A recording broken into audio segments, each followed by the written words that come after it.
بسم اللہ الرحمن الرحیم. ناظرین، 16 دسمبر 2014 سانحہ پشاور 7 سال کا عرصہ بیت چکا ہے. آج ان شہداء کو خراج عقیدت پیش کرنے کے لیے عوامی رائے ون پاکستان کے ساتھ. ناظرین، اس وقت میرے ساتھ راولپنڈی اسلام آباد کا ایک چمکتا دمکتا ستارہ آج 16 دسمبر کے حوالے سے اپنے خیالات کا اظہار کریں گے. علی بلوچ میرے ساتھ ہیں. السلام علیکم علی. وعلیکم السلام. علی، کیا کہیں گے آج کے اس موقع پر؟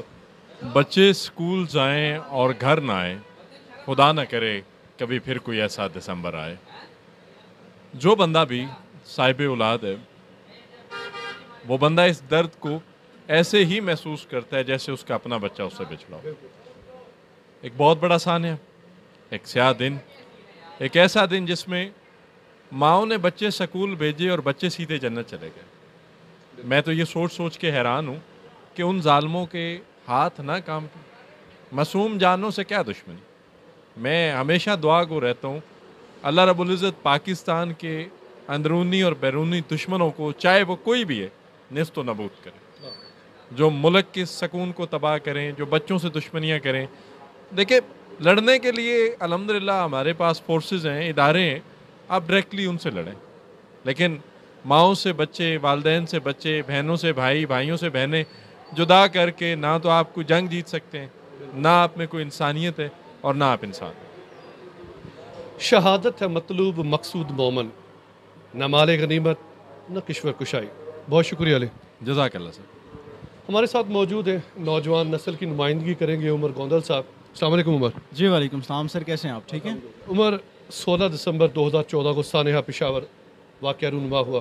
آپ اس واقعے کو آج کیسے خراج عقیدت پیش کریں گے؟ جی دیکھیں، یہ ایک ہمارے ہسٹری کا ایک یوں سمجھیں کہ ایک انتہائی ایک افسوسناک باب ہے. ہم جب بھی اس کو کھولیں، جب بھی اس کے بارے میں بات کریں تو دل خون کے آنسو ہوتا ہے. اور یہ ایک حقیقت ہے کہ ہم نے جیسے اے پی ایس اٹیک ہے، اس سے پہلے ایک بہت بڑا سانحہ ہمارے ساتھ ہو چکا ہے 16 دسمبر کو، جس کو عموماً ہم بھول چکے ہیں. فال آف ڈھاکہ، بنگلہ دیش جو ہم سے جو ہے وہ جدا ہوا تھا. اس کے مختلف ریزنز تھیں. اگر آپ اجازت دیں تو میں تھوڑا سا اس پہ روشنی ڈالنا چاہوں گا. بیسیکلی ہم جو سوچتے ہیں، ہمیں جو بتایا گیا آج تک، ہمیں پڑھایا گیا ہے، ہماری جو سوشل اسٹڈی کی بک ہے اس میں ایک پیراگراف دیا جاتا ہے. اس پیراگراف میں لکھا ہوا ہے کہ جی 1971 میں بنگلہ دیش جو ہے وہ یہ وجوہات تھیں، ان کی وجہ سے ہم سے علیحدہ ہو گیا.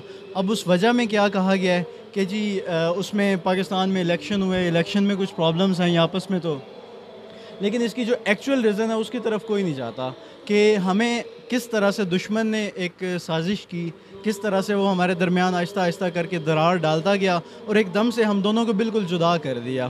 اس کو ہم نے آج تک نہیں سوچا کہ جی ہمارے ساتھ جو ایک اتنا بڑا سانحہ ہوا تھا، کہاں پہ کمزوریاں تھی. کر رہے ہیں دعا ہے کہ اللہ تعالیٰ ہمیں آپس میں یونائٹڈ رکھے. جو ایکچول ریزنز ہیں ان پرابلمس کی، ہم ان کو دیکھیں اور ان کو ہم سارٹ آؤٹ کریں. Thank you so much.